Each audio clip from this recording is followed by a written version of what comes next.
bastante elongadas que podríamos llegar a ver, pero en pacientes jóvenes no la vamos a llegar a ver, ya como vemos acá. ¿Qué vamos a encontrar? Vamos a encontrar el área del diafragma, los procesos o los recesos costofrénico y cardiofrénico, ¿no? Dos cardiofrénicos y dos costofrénicos. Encontrarse libres, ¿no? Más o menos es una anatomía simple de lo que podamos ver en la radiografía de tórax, en este caso posterior anterior. A ver. ¿Qué vamos a ver? Claro, la tráquea, ¿no? La tráquea. Acá podemos ver más la aorta, si se dan cuenta en relación a la de acá. Sí. Probablemente esta sea una paciente, porque es mujer, una paciente más joven, ¿no?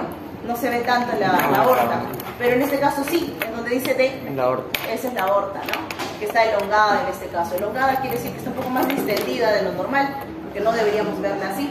Igual el botón aórtico se encuentra prominente, ¿no? Aquí vemos, ¿qué vemos acá? El área del estómago, ¿no? Vamos a ver un área con nivel, un área de gas a esta área. Normalmente los diafragmas debería estar uno ligeramente más incrementado en elevación que el otro.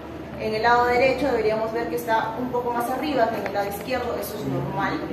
Más bien es anormal cuando vemos el izquierdo más incrementado, o sea, está más arriba.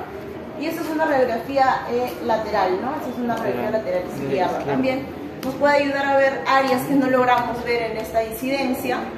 Los ángulos costofrénicos, cardiofrénicos se van a ver mucho mejor, ¿ya?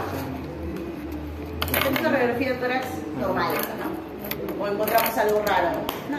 ¿Cómo sé que está bien? ¿Cómo sabes que está bien qué? Bien tomada la radiografía. Ah, y eso vamos a ver en los siguientes pasos, porque hay pasos. Un poco la columna. Esos son pasos. La columna, sí, vemos las apófisis espinosas, no se ve tan desviada la columna, no es la más recta, pero no está también como una sifosis o una cosa así, ¿no? Ya. Los pasos en sí. Tipo de radiografía. ¿Qué entienden con tipo de radiografía? ¿De dónde es la radiografía? No, hay que decir de dónde es. Pues una radiografía de tórax, una radiografía de abdomen, una radiografía de rodilla, de pie, lo que sea. El tipo de radiografía es importante.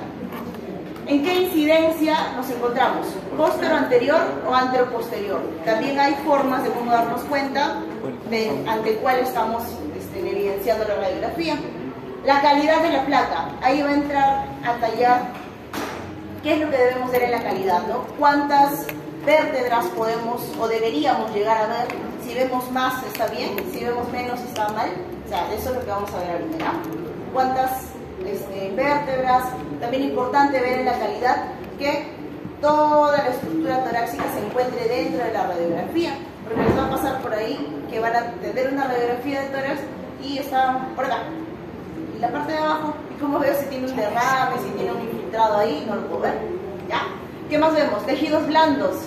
¿Qué quiere decir? Que el área lateral de la caja torácica podemos encontrar que enfisemas, podemos encontrar alguna masa, podemos encontrar también en el marco óseo que fracturas, que a veces el paciente no viene por ese motivo, encontramos ahí que tiene un antecedente de fractura y más. También debemos evaluar el mediastino para ver lo que vimos en su momento, el botón aórtico, la aorta en sí, las cavidades cardíacas, los ilios pulmonares. Vamos a ver cuáles son normales, cuándo se dice que son anormales, hasta dónde deben llegar. El parénquima pulmonar propio, y vamos a ver las patologías que ya hemos ido desarrollando igual en las clases previas, y pleura. Entonces, más o menos estos son los pasos que deberíamos ver en una radiografía de tórax para tener o evitar perdernos de algo, ¿no? Ya. Tipo de radiografía, ya les dije, no, esto evidentemente es de abdomen, ¿no? Y además está todo distendido acá, ¿no? Radiografía de rodilla y radiografía de tórax, que es lo que vamos a ver ahora. Ya. ¿Alguien tiene una idea de cómo diferenciamos una radiografía de tórax antero-posterior de una posterior-anterior? El hígado puede ser. Ya, las clavículas, ya. ¿Cómo vemos las clavículas en la posterior-anterior? Esta es la posterior. No, la posterior. No lo puse a propósito, pero no es. Ya, la posterior-anterior, sí, hay que ver las clavículas, ¿ya? Las clavículas en la posterior anterior son así, son en forma de V. ¿Cuál es la posterior anterior? Esta. Ah, ya. Esta es la posterior anterior. Y la anteroposterior, las clavículas son más horizontalizadas. ¿Ya? Vamos a ver también la disposición entre los espacios intercostales. La anteroposterior tiene imagen en esas costillitas que se sobreponen entre las posteriores y las anteriores. Los espacios van a ser romboideos.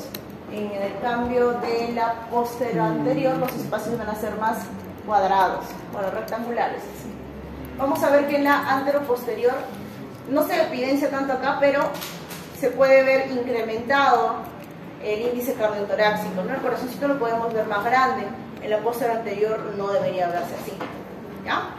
Entonces, posterior anterior, los omóplatos van a estar fuera de los campos pulmonares. Eso también voy a mencionarles acá.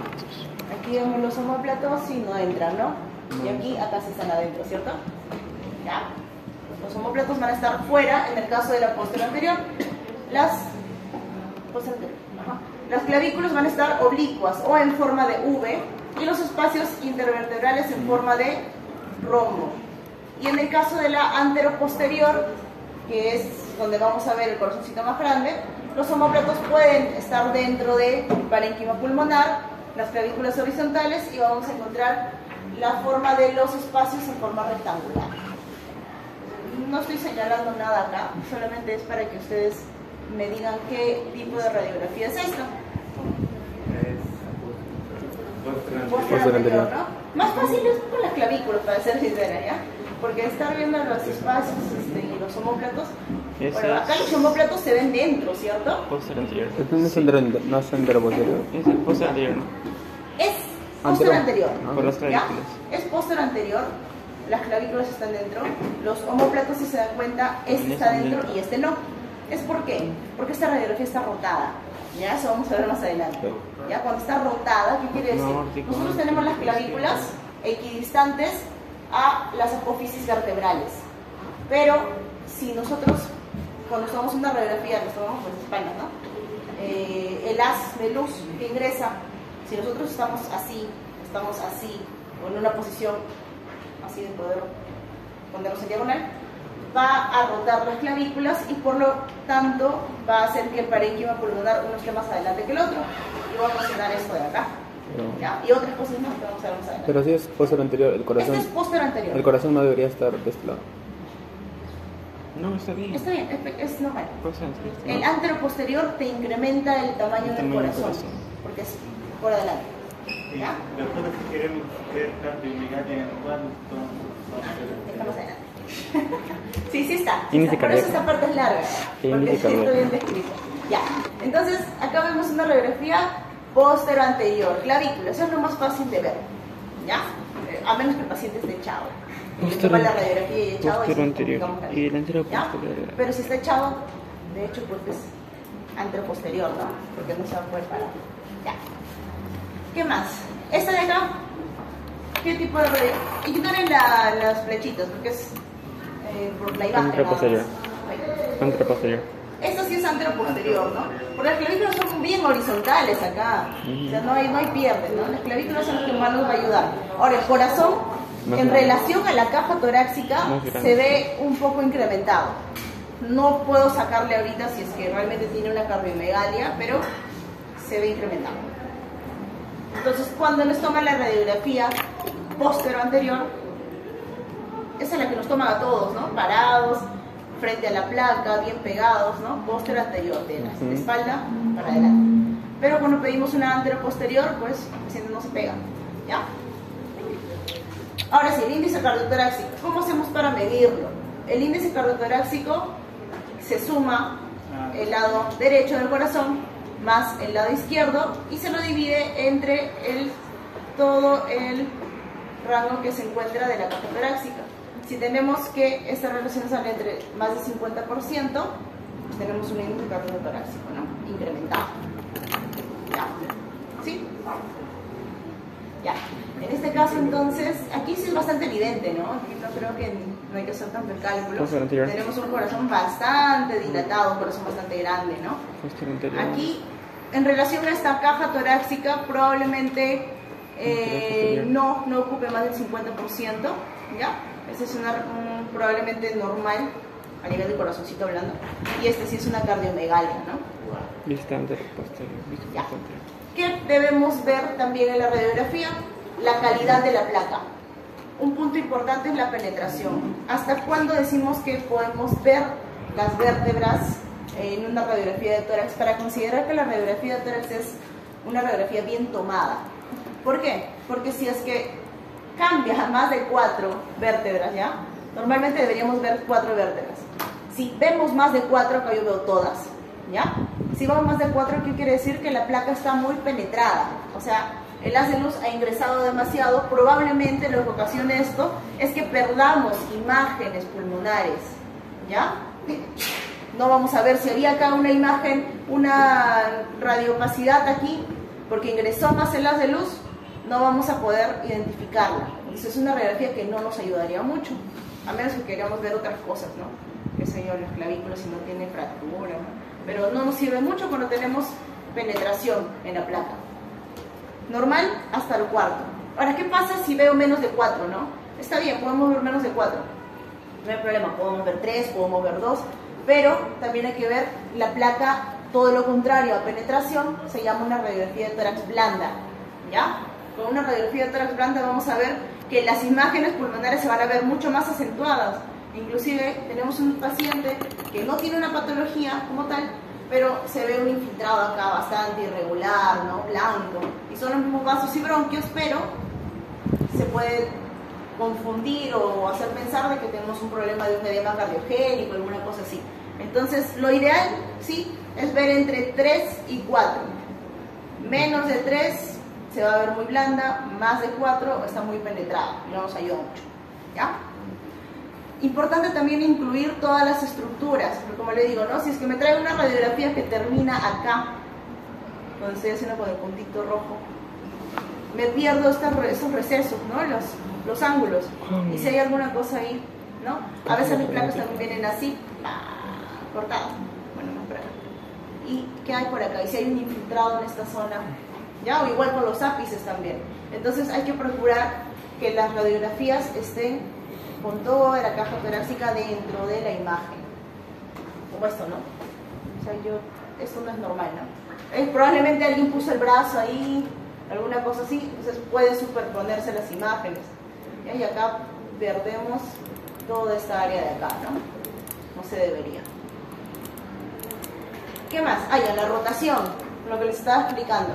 Normalmente tenemos las espinas de la columna centrales, ¿ya? Debe estar las cabezas de las clavículas equidistantes entre ellas. Esta es la espina y la clavícula debe estar ahí a la misma distancia que esta de acá. ¿Qué pasa si las tenemos rotadas como acá? Pueden impresionar otra clase de imágenes que ni siquiera están, o podemos perder áreas para visualizar, ¿ya? Si está rotada a la derecha o a la izquierda, depende mucho de qué clavícula se encuentre más adelante o se vea así en este caso, ¿no? Por ejemplo, esta de acá está rotada hacia la izquierda, ¿ya? ¿Por qué? Vemos el área de las apófisis acá en el centro y la clavícula izquierda en este caso está más cerca, ¿verdad? Cuando está más cerca, ven el espacio entre ellas y el espacio entre ellas, ya, entre ese espacio de acá es mucho más cercano. Quiere decir que el paciente se toma la placa y está así. Por lo tanto, esta se va a ver más adelante. ¿Ya? Eso es rotación hacia la izquierda. ¿Ya? ¿Sí? ¿Sí? ¿Sí? Ya. Ya. ¿Qué más también debemos ver? La inspiración del paciente. Bueno, eso vamos a ver en la diapositiva siguiente. La penetración, como les digo, ¿hasta dónde debemos ver? Hasta la cuarta, ¿no? ¿Esta de acá está penetrada o no está penetrada? No. Sí, no, sí. No. Sí, veo mucho. Sí, claro, deberíamos ver hasta acá más o menos, ¿no? Pero acá yo veo todas las demás. Listo, está penetrado. La inspiración. Ahora, los arcos aórticos. Estos de acá que vemos, sí logran ver, chicos, ¿no? Estos de acá, ¿es arco anterior o posterior? Posterior. Arcos posteriores. Posterior. Ya, muy bien. Los arcos posteriores deberíamos ver entre 8 y 10. A ver, ¿cuántos vemos acá? 1, 2, 3, 4, 5, 6, 7, 8. Ya, aceptable, ¿no? Y los anteriores, se ven casi bien. Acá, ya. Es posterior 1, anterior. 2, 3, 4, 5, 6. 6, entre 6 y 8. ¿Ya? Y acá no veo mucho, está grabado. Ya. Entonces, para decir que una radiografía está inspirada, que es lo correcto, deberíamos ver 8 a 10 arcos postales posteriores y entre 6 a 8 arcos postales anteriores. ¿De qué nos sirve que la radiografía esté inspirada? O sea, cuando ustedes se toman una placa, les dicen que tomen aire, ¿no? Y que mantengan. Si ustedes expulsan el aire, pueden condicionar que las imágenes que se vean en la radiografía, claro, se vean como aplastadas, se puedan ver como atelectasis, se puedan ver como infiltrados. Lo mismo pasa en la tomografía, ¿ya? Es importante entonces que la radiografía se tome en inspiración, porque si no simula alteraciones parenquimales que no tiene el paciente, solamente por no haber inspirado, ¿ya? Ahí están las posteriores y las anteriores. ¿Qué más debemos ver entonces? Los tejidos blandos y el esqueleto, la cintura escapular, ¿no? El tamaño, la forma, el contorno de los huesos, también hay que verlos, que se logren ver en la imagen que solicitamos. La densidad o mineralización nos ayuda a ver la edad del paciente, si es un paciente adulto mayor, si es un paciente jovencito, si tenemos fracturas también podemos verlo. Y el aparato torácico, si es un paciente muy delgado, demasiado, un paciente con obesidad o presencia de enfisema subcutáneo, también lo podemos ver en la radiografía. Entonces acá vemos que está, pobre señor, está fracturado, ¿no? Vemos acá que está un pedazo del clavícula y el otro está por arriba, ¿ya? Ah, sí. Y aquí ¿qué vemos? Un paciente con enfisema, ¿no? Ven estas áreas de hiperdensidades. Perdón, ¿cómo se dice esto? Lo blanquito no es. Lo negrito. Es que el problema acá no es el radiolucidez, estoy con tomografía. Ya, estas radiolucideces, ¿ya? Que vemos acá, estas de acá también, y esto de acá, no es su ropa, es el enfisema subcutáneo, ¿ya? Por fracturas puede estar, ¿no? Por fracturas, por golpes, por diferentes problemas que puedan comprometer la caja torácica. ¿Ya? Neumotórax también pueden hacer, pero acá no hay neumotórax, no solo hay un enfisema subcutáneo. Ya. Incluir entonces, para ver el marco óseo y las partes blandas, los rebordes costales. También debemos ver el diafragma, que debe mostrar esta convexidad, ¿no? Convexo es así, ¿no? Cóncavo, convexo. Tiene que estar convexos, ¿ya? Convexidad y altura similar, pero el derecho debe estar a 1 centímetro más alto que el izquierdo, eso es normal. ¿Ya? ¿Por qué? Porque está el hígado ahí abajo. Senos costofrénicos deben aparecer como dos ángulos muy agudos, como vemos en las radiografías de aquí. Son ángulos puntiagudos, agudos, ¿cierto? Cuando vemos que este ángulo se pierde, debemos buscar effusiones pleurales, ¿no? Ya. Y totalmente ocupados por un parénquima aireado. ¿Por qué? Porque también puedo tener un neumotórax acá, ¿eh? O sea, no puedo tener líquido, pero puedo tener esta zona de acá para abajo totalmente radiolúcida y es un neumotórax. Lo veo de la forma anteroposterior, tal vez acá pequeño, y si le tomo una tomografía es toda la parte lateral. Entonces cuidado con eso, hay que ver que los pulmones estén con el parénquima pulmonar, o sea, las rayitas, ¿no? Más fácil. Ya. En los tejidos blandos, ¿qué podemos encontrar si el paciente está muy bajo de peso, ¿no? Está desnutrido, un paciente obeso, paciente hematoso, pacientes que tengan masas también. Podemos encontrar que el paciente está mastectomizado, podemos encontrar cuerpos extraños, proyectiles, enfisema subcutáneo, todo eso podemos ver en el tejido blando. Y a nivel óseo, deformidades congénitas, adquiridas, las escoliosis, la cifosis, ya vimos también el pectus excavatum, el carinatum, pérdidas de volumen. Cuando tenemos fibrotórax, resecciones de pulmoncito también, porque la caja torácica se va a deformar, ¿ya?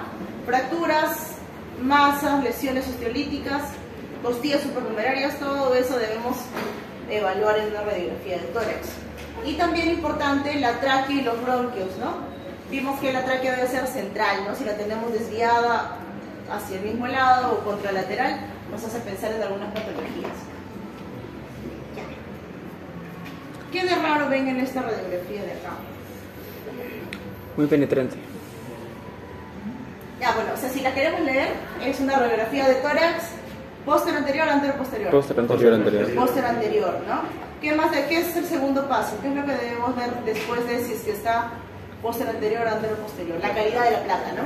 La calidad de la placa es una placa penetrada o blanda. Muy penetrante. Penetrada, ¿no? Sí se ven los... Se ve ya, todo. penetrada. Si vemos estructuras blandas, ¿hay algo en estructuras blandas? Blando. No parece haber nada, ¿no? Estructuras óseas. Sí. ¿Qué hay en estructuras óseas? No, o sea, ¿tiene alguna alteración? Digo. No, parece que no. La clavícula ahí, creo que está ahí. ¿Está? ¿Dónde está contigo? Arriba. Más a la izquierda. Hacia ahí. No sé. No, bueno, es porque no se ve también, pero sí está la clavícula bien. El problema es esto, chicos. ¿Ven esto de acá? Corazón. Ya, el diafragma, ¿cómo tenía que ser?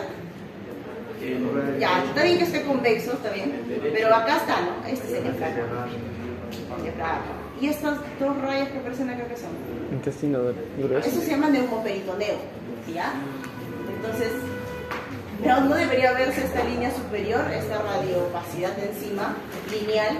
¿Por qué? Porque acá tenemos el área del hígado y tenemos el área, no se ve también, del lado contrario, del lado izquierdo. Pero estas dos imágenes de acá son de un neumoperitoneo. Hay en el área de la cavidad abdominal. Y en este caso ya está bien fácil, ¿no? Es una radiografía antero-posterior, póster-anterior.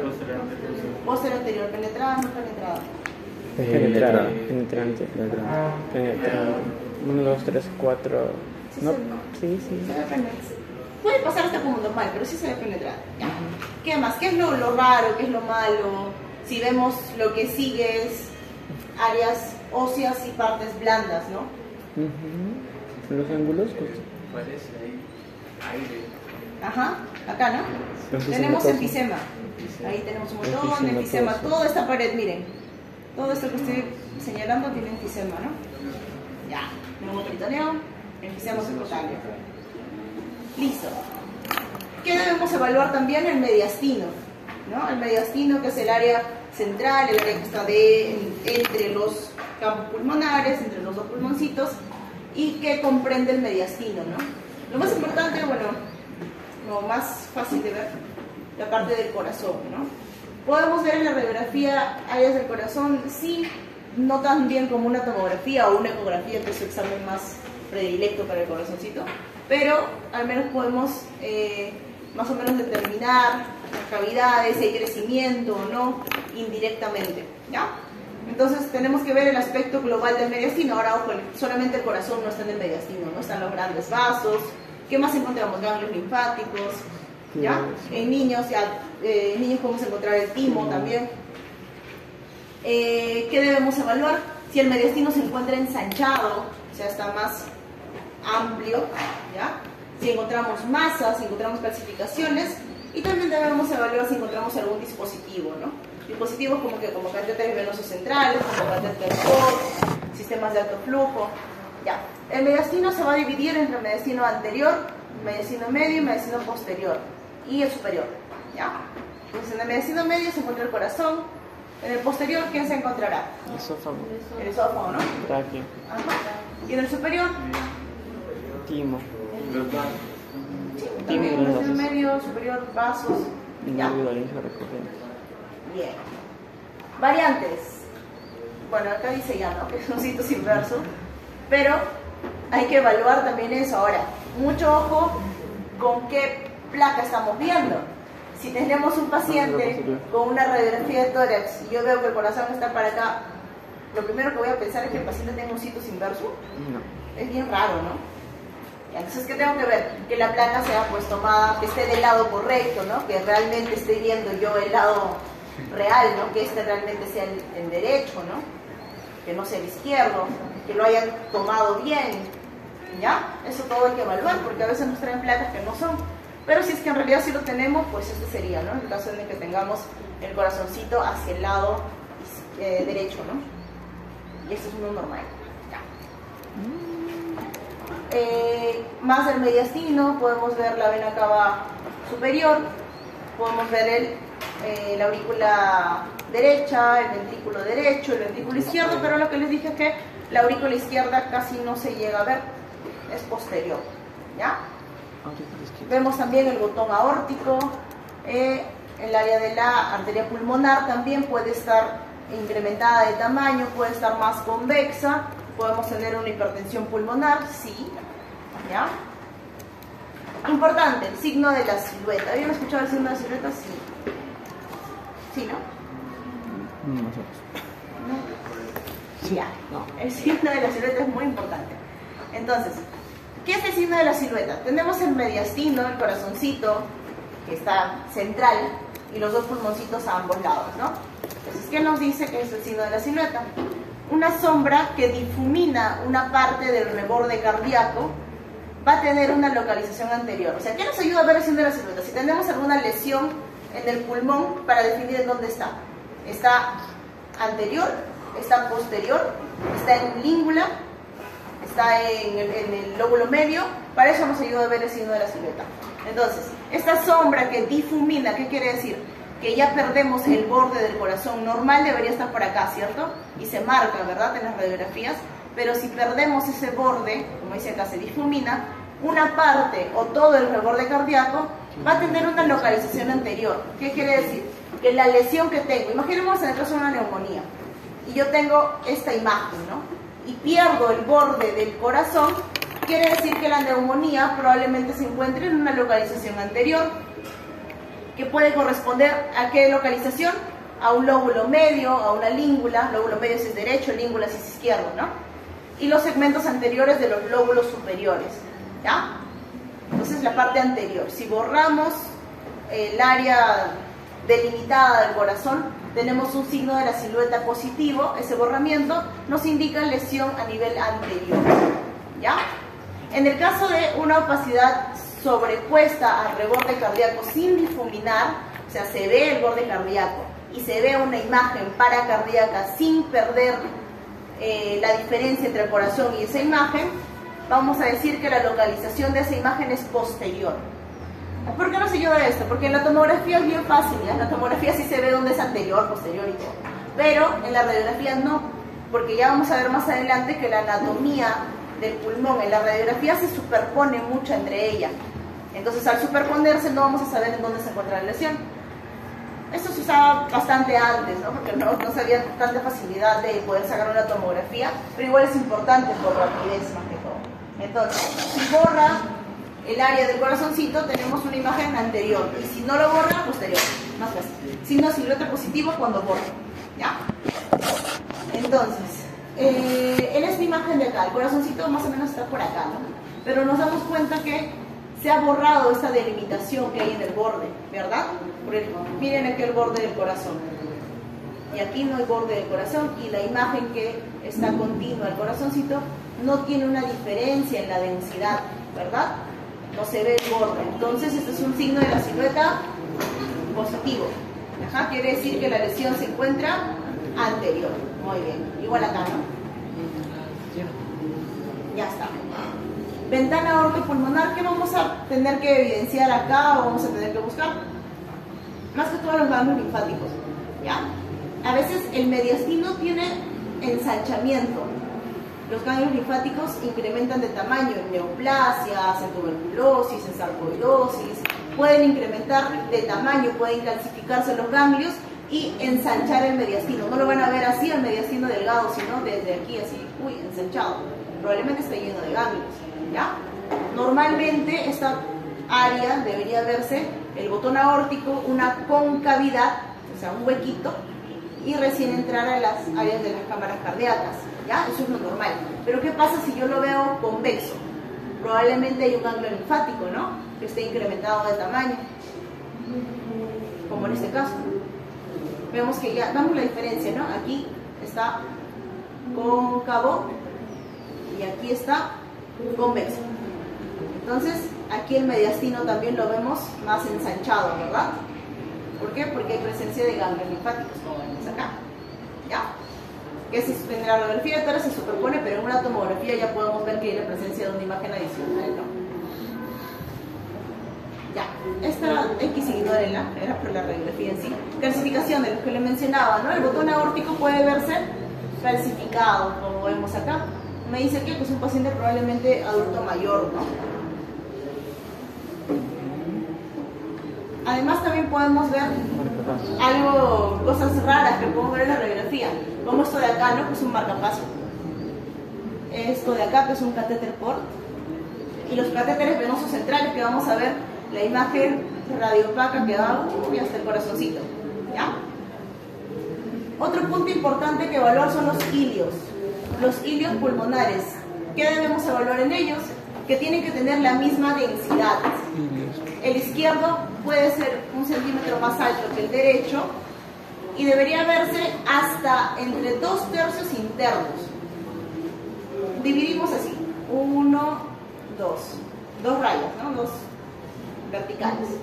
El primer espacio, el segundo espacio y el tercer espacio. Hasta los 2/3 internos se puede ver los ilios pulmonares en esa distribución, ¿no? Ilio fugal. Pero si lo vemos en el tercer espacio, probablemente, o depende de cómo sea la imagen, sea anormal, ¿no? Probablemente intersticial, que es lo más común, ¿ya? Aquí se ve diferente, ¿no? Aquí vemos el ilio un poco menos denso que en este caso de acá, ¿no? Anormal. ¿Qué más? ¿Qué más debemos buscar en las radiografías de tórax? En el caso de los ilios, ¿no? Aumento unilateral o bilateral de los ilios. Vemos acá bastante incremento a nivel de este ilio pulmonar en relación al otro, ¿no? Tuberculosis, sarcoidosis, linfomas, neoplasias lo pueden producir. Borramiento de los ilios. Cuando tenemos falla cardíaca vemos esta imagen similar a esta, pero en ambos lados. Esta suele ser bilateral. Cuando es falla cardíaca, los ilios se ven incrementados, pero suelen ser bilaterales. ¿Qué más?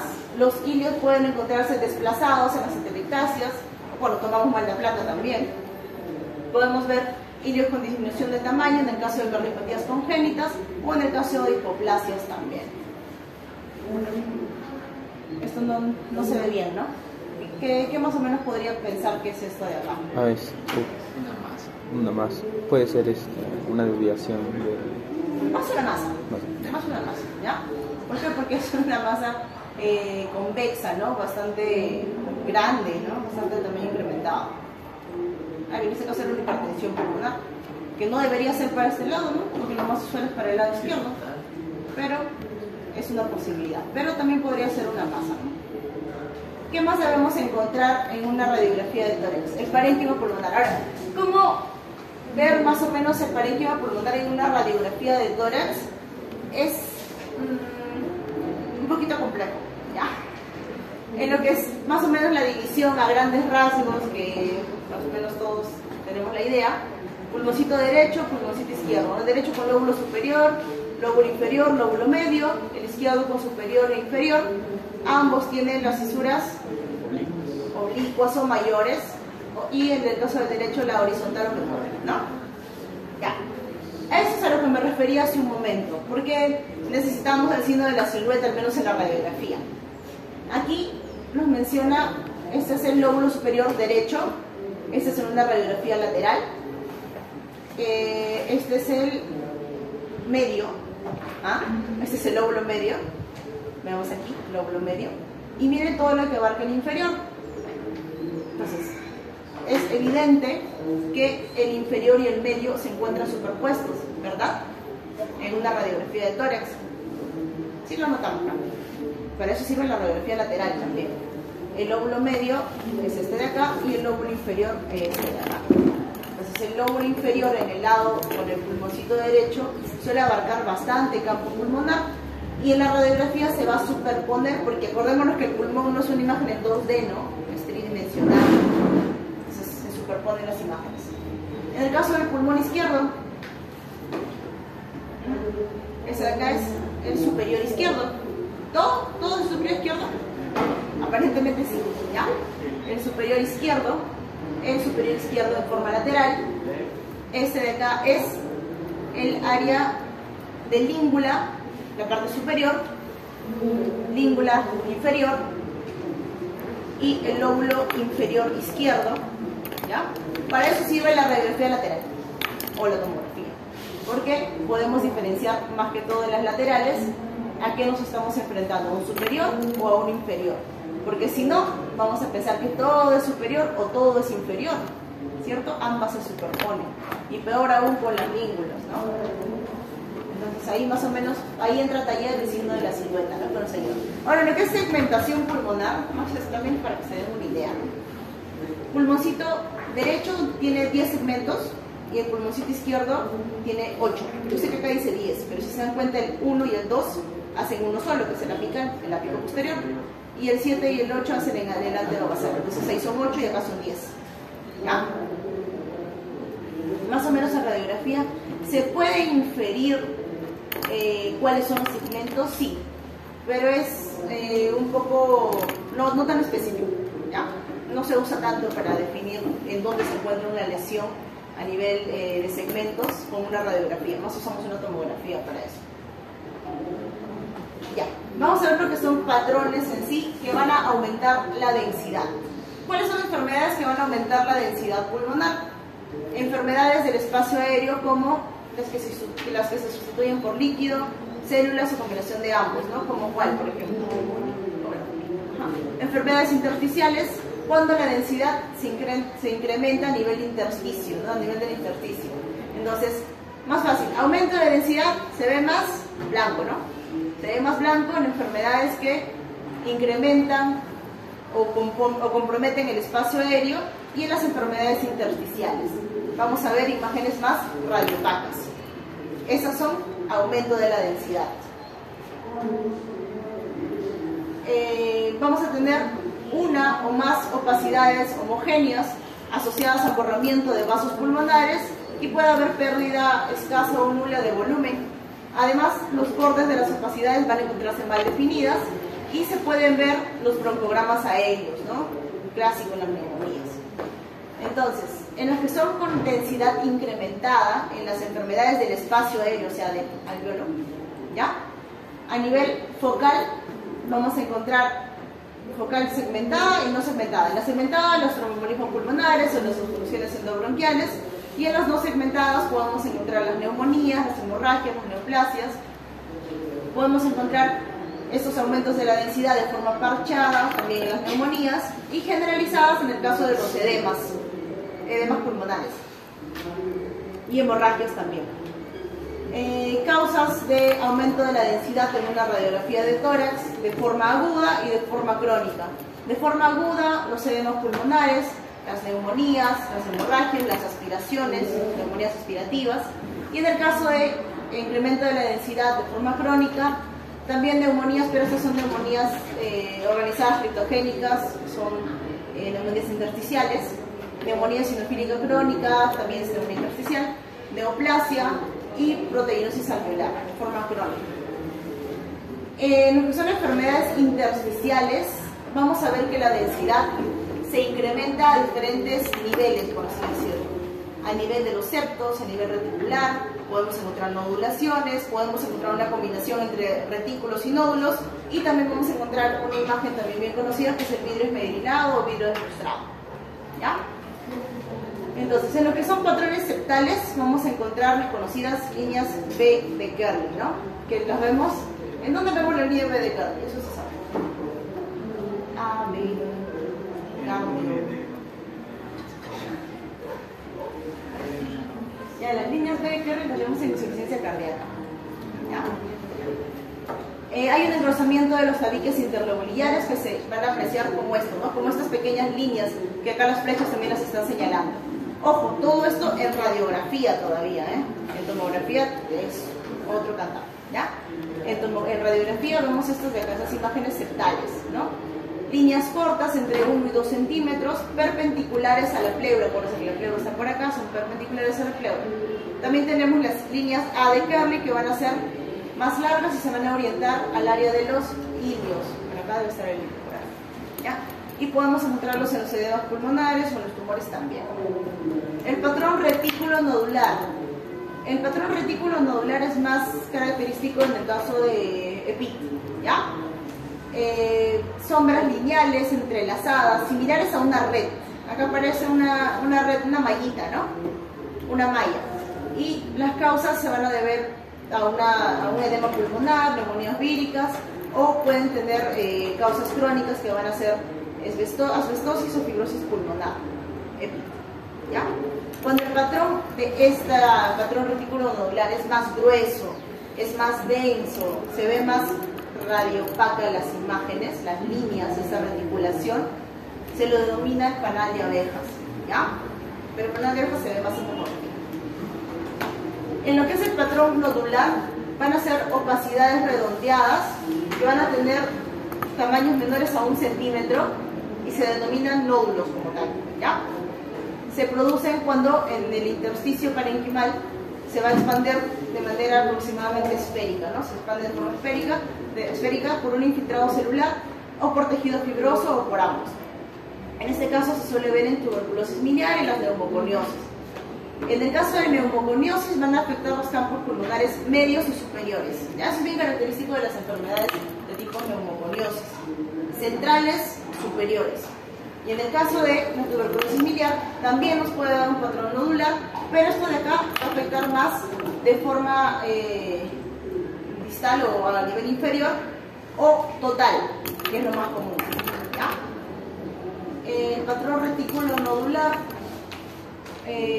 vimos este patrón, ¿no? En el caso de sarcoidosis también, y el patrón en vidrio esmerilado, que lo vamos a encontrar en varias patologías, una de ellas la neumocistosis pulmonar o la neumonía por neumocitis girovesi, que es bastante característico en pacientes con infección por VIH, ¿ya? También en neumonías atípicas, ¿ya? Pero esto también más se ve en tomografía. El problema con las radiografías de tórax es que suele ser muy inespecífica, ¿ya? Se pueden ver varias cosas, pueden ser sugestivas, se pueden ver varios signos, sin embargo la confirmación o la determinación de una patología por lo general se hace con una tomografía, ¿ya? Ahora, la otra cara de la moneda, ya vimos las que incrementaban la densidad. Ahora vamos a ver en dónde se pierde la densidad del parénquima. En el caso de rotaciones, vimos que si un paciente tenía rotación, ¿no? Podría alterar las imágenes del pulmoncito. ¿Ya? Puede verse más radiolúcido, ¿ya? Cuando rotamos, como vemos, el área que no se ve, no se va a ver tanto el parénquima pulmonar, se va a ver más radiolúcido, ¿ya? Por hiperinsuflación obstructiva sin destrucción pulmonar, o sea, en casos de pacientes con asma, vamos a ver que va a incrementar el oxígeno dentro, no va a salir con tanta facilidad el oxígeno o el CO2, y vamos a ver este patrón de aumento de la densidad, de pérdida de densidad, perdón. Va a haber un aumento del gas con disminución de la sangre y del tejido, ¿ya? O sea, se va a ver más oscura la radiografía. Va a haber reducción de la cantidad de sangre y de tejido en ausencia de hiperinsuflación pulmonar, también lo podemos encontrar. Y puede haber también, en el caso de una combinación de los tres mecanismos, por ausencia también de la arteria pulmonar derecha o izquierda. Y las lesiones parenquimales pulmonares pueden ser tanto generalizadas o localizadas y pueden acompañarse o no de hiperinflación o atrapamiento de aire, ¿ya? Entonces, ¿dónde vemos pérdida de la densidad o disminución de la densidad? Cuando hay alteración del volumen pulmonar o alteración de la vasculatura pulmonar. En el caso de alteración del volumen pulmonar, va a haber exceso de aire a nivel generalizado o localizado, ¿no? Y en el caso de la vasculatura pulmonar también podemos, de volumen, perdón, de bulas, vesículas y neumatoceles. O sea, pérdida de... ¿Cómo eran las bulas? ¿Se acuerdan cómo eran las bulas? Ya, son unas lesiones redondeadas que tienen una pared delgada. Esas lesiones redondeadas con la pared delgada suelen ser radiolúcidas, ¿ya? Por eso es que hay pérdida de la densidad, claro. O sea, si lo vemos de color negro, pues vamos a tener pérdida de la densidad. Lo mismo pasa con las vesículas y los neumatoceles, ¿no? Son burbujas de aire. Patrones con pérdidas de la densidad, exceso generalizado de aire. Vemos esto, ¿no? Eso es lo que más o menos traduce esto, pérdida de la densidad. La densidad normal del pulmoncito, pues es más o menos así, con las áreas de vasos y bronquios, ¿no? Que van iliofugales en los 2/3 internos del campo pulmonar, pero vemos en las zonas superiores, en este caso, que hay una disminución de esa densidad, ¿no? Se ve más radiolúcido. Se caracteriza por hiperinsuflación en los pacientes que tengan enfisema grave, cuando el diafragma también está descendido, con frecuencia hasta el nivel de la séptima costilla por delante y el 11º espacio intercostal. Bueno, en general. ¿Ya? Entonces, en este caso, vemos esto de acá, ¿no? Las radiolucideces superiores. ¿Qué más? Podemos ver pérdida de densidad en las ampollas o bulas, que es lo mismo. Vemos acá la delgada pared que tiene. Vemos aquí también otra. Bueno, esas ampollas o bulas van a ser un espacio aéreo intrapulmonar. Puede ser único, puede ser múltiple, puede ser con tamaños bastante exuberantes. Y cuyo tamaño puede ser de 1 centímetro o ocupar un emitor ascendero, ¿no? Puede ser indistinto. Y se va a definir por ausencia de la vascularización. Acá no vemos vascularización, como en este caso, ¿no? También ahí perdemos la densidad. ¿Qué otros patrones pulmonares podemos ver? Patrones alveolares, patrones intersticiales, patrón destructivo. De estos 3 tipos.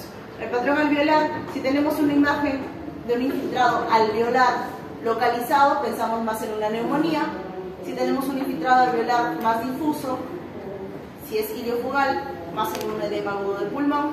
Si encontramos un patrón intersticial, de forma lineal, podemos pensar en una linfangitis, en una diseminación linfangítica, que es también asociado a cáncer. Reticular, vimos como las mallitas que les mostré, más en una fibrosis pulmonar. Y si vemos un patrón micronodular, en una tuberculosis biliar. En lo que es el patrón destructivo, podemos encontrar cavidades con paredes gruesas o paredes finas. Paredes gruesas, los abscesos, y paredes gruesas también las cavidades en el caso de tuberculosis, y paredes finas en el caso de osteocitosis y las bulas también, bueno, bulas, ya chicos, 3 minutos, quedan muy bien.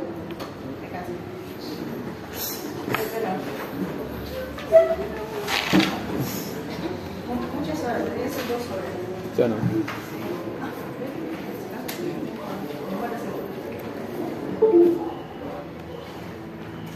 Bueno,